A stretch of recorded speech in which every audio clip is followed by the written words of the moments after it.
it's a pleasure to come back to do a game review this epic. And this week's game review we're doing is PlayStation's All-Stars Battle Royale, or as I like to call it, Sony's answer to Super Smash Bros. I will say this game does a very good job in recreating a great game, but then making it fun with awesome multiplayer and, well, other stuff you can imagine.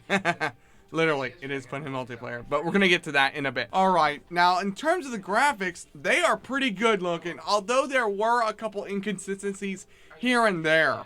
Like, for example, some of the characters, of course, are cartoon animated and may not look quite as good as the others, but there are also a couple of them that look fantastic, like Kratos, Dante, Raiden, of course, from their respective games. Now, speaking about the characters, they're all handled in their own ways pretty well, although there are some inconsistencies here and there.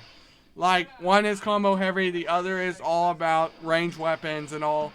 But they each do give them a good playstyle, which makes it worth it. Now, the gameplay mechanics more itself, you can do combos if you know the button patterns to pull out those specific moves. But there's even these super cool moves that involve you charging a meter on the bottom of the screen. And when you charge it enough, you can then unleash with the R2 button a super attack, which will kill the enemy, if you're lucky to get a hit, of course.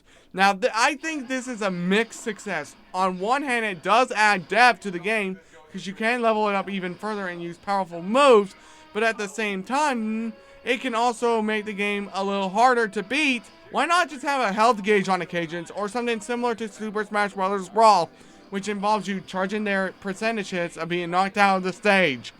Even when I fell out of the ground to the bottom, it still let me live. Now, the soundtrack is also pretty good. There's nice remix themes of these awesome series. Like, there's a remix theme of the Uncharted theme, which is really good in my opinion. And then Locomotion, and, well, there's just so much. And the theme song for the opening credits of the game, opening cutscene, is really well done. Just so you know, I also got the PlayStation Vita version of the game, and you're going to be surprised about this.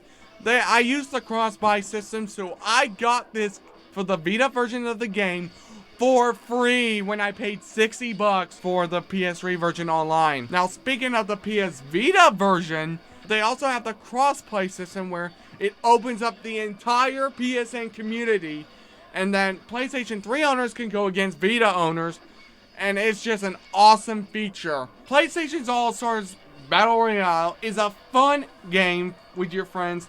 However, it's a bit of a lackluster game when it comes to playing it by yourself. Of course, you can do all the extra challenges and all, and it does have plenty of good replayability, and you can learn the characters, but it's really been made for friends, and it's like the single player is a bit of an afterthought. I'm going to kind of go this on a bit of a different way.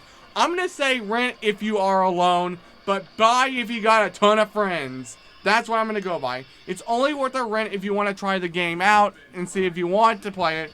But if you're going to buy this, make sure you got friends over, otherwise it's not going to be worth it. But like I said, this is not a skip by any means, because I do think this is a really fun game. That's it for this review. For Nations TV, I'm Austin Sisk. And I'm Matthew Tyler Lowry. And until next time, keep calm and game on!